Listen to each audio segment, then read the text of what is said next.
अगर आप चाहते हैं कि आपका विद्यार्थी जीवन व्यर्थ जाने से बचे या आपका समय और शरीर बच पाए, तो कुछ बातों का आपको ध्यान देना आवश्यक है। सबसे पहले अध्ययन आप तब कर पाएंगे जब आपका शरीर स्वस्थ रहेगा। अपने शरीर का अगर आप ध्यान दे पाएं, और उसके लिए आपको क्या करना है, अपने शरीर का उपयोग किसी वस्तु की तरह नहीं करना है। जैसे लोभवश किसी वस्तु का अधिक से अधिक उपयोग करने का प्रयास किया जाता है, उस तरीके से आपको अपने शरीर का उपयोग नहीं करना है। आपको समय समय से विश्राम भी करना है, आराम भी उतना ही आवश्यक है। इसलिए इससे बचने के लिए आपको उसके उपयोग पे ध्यान देना है। अपने शरीर के आप अध्ययन के लिए कितने अपने शरीर का किस तरह से उपयोग कर रहे हैं, और आपको ध्यान देना है आराम का। और आपको बीच बीच में अपने शरीर के हिसाब से उपयोग और आराम दोनों चीज़ों का ध्यान देना है। ऐसी शिक्षा का क्या लाभ जो आपको तनाव दे, आपको अवसाद दे, आपको रुगुण करे या आपको किसी प्रकार की विकृति दे। बात अगर विद्यार्थी जीवन की करें तो आपका विद्यार्थी जीवन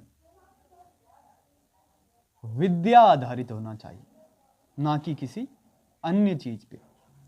आपका लक्ष्य विद्या को ग्रहण करना है। तो इसलिए तनाव में बिना इच्छा के अनावश्यक पढ़ने से कोई भी लाभ नहीं होने वाला है। आपको स्मरण रखना है कि पढ़ाई सिर्फ विद्या को, ज्ञान को या शिक्षा को ग्रहण करने का सिर्फ एक तरीका है। आप अन्य तरीकों से भी शिक्षा को ग्रहण कर सकते हैं, और कुछ चीज़ों को विद्यार्थी का विशेष ध्यान देना चाहिए, क्योंकि विद्यार्थी सिर्फ अपने पाठ्यक्रम या परीक्षाओं के लिए नहीं, अपने जीवन के लिए भी तैयार होता है। तो सबसे पहली चीज़ जिसका आपको इनमें से ध्यान रखना है वो है एकाग्रता। आपको एकाग्रता का विशेष तौर पे ध्यान देना है, क्योंकि आपको भटकाने के लिए बहुत सी चीज़ें होती हैं। तो एकाग्रता का ध्यान देने के लिए आपको इंद्रिय संयम आवश्यक है, जिसे आप अभ्यास से प्राप्त कर सकते हैं।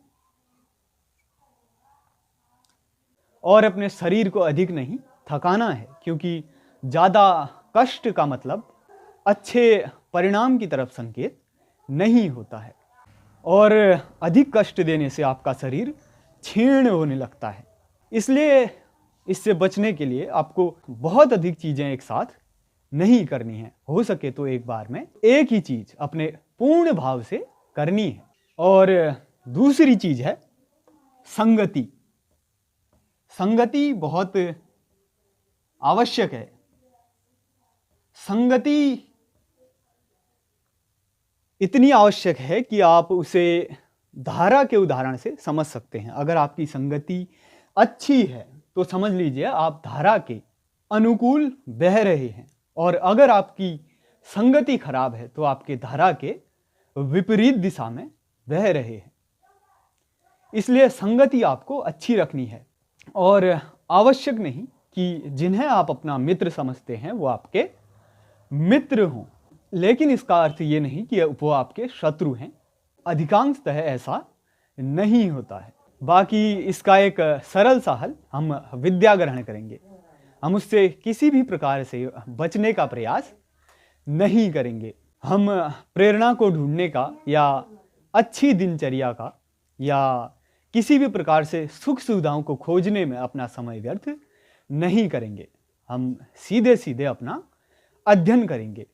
हालांकि अगर हमें कहीं से प्रेरणा मिलती है तो वो गलत नहीं है। अगर आपको कहीं से अच्छी सुख सुविधाएं अपने पढ़ने के लिए मिल पाती हैं तो वो भी गलत नहीं है। बस ध्यान रहे कि इन सबको ढूंढना आपका किसी भी प्रकार से विद्या को ग्रहण करने से बचने का तरीका ना हो।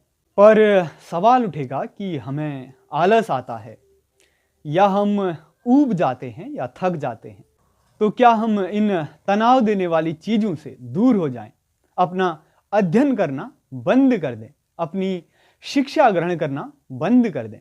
नहीं, आपको अपनी विद्या ग्रहण करनी है, लेकिन उसका भी एक हल है, उसका भी एक तरीका है।